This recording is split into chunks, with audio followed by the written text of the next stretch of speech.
Hi friends, we are going to discuss an important topic under Indian economy. Disinvestment. Disinvestment is the process of government selling off its shares or shedding off its ownership in the public sector units or the PSUs. PSUs are those units or companies in which government has a majority stake. If the government has a stake or shareholding of at least 51%, then such a company is called as a public sector company or a government company. Now, the process wherein the government does the reverse of investment, or in other words, it sells off its majority share in the PSUs. This process is called as disinvestment. Recently, the finance minister announced that the central government is going to sell off two important PSUs, Air India and BPL. The government also set a target of around 1.05 lakh crore for disinvestment in the next fiscal. So, disinvestment is a process wherein the government is basically relinquishing or giving up its ownership. Now, why is the government going for disinvestment?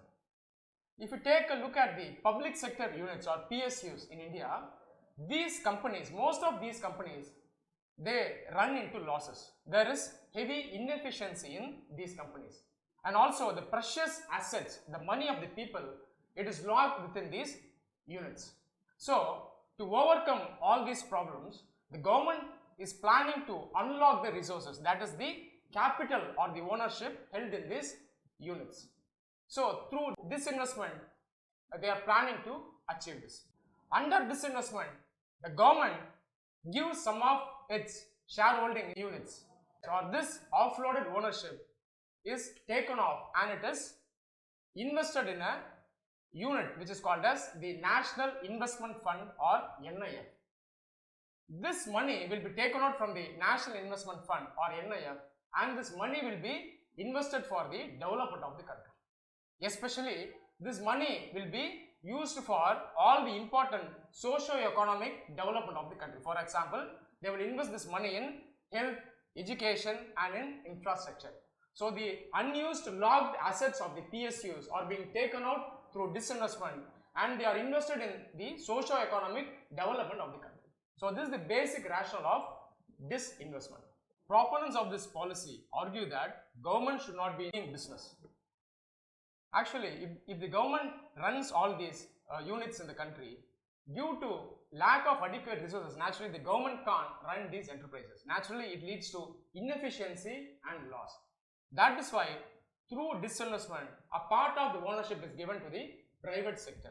Now, the private sector, when we compare it to the governmental sector, generally the efficiency is better in the private sector. Similarly, the private sector works in a entrepreneurial and enterprising manner. So, therefore, if a part of the ownership is offloaded and given to the private sector can bring better management practices into these units. Similarly, these units can be taken into profits as well. That is why the government is planning to sell units like Air India.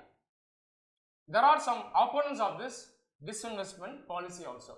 Generally, the public money, the people's money has been invested as capital into the governmental units. But because of the process of disinvestment, we are selling this capital of the people away. So, this has been seen literally as selling the family silver to buy bread and butter. So, this policy has been attacked also. So, the way forward is to go for selective disinvestment. The units that are running into losses can be disinvested, and we should try to bring efficiency into these units. So, first we should try to bring in efficiency.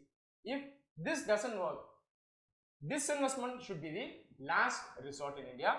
We will have to wait and see how the disinvestment policy of the government takes shape further in future. I hope this is helpful to you. We'll meet again.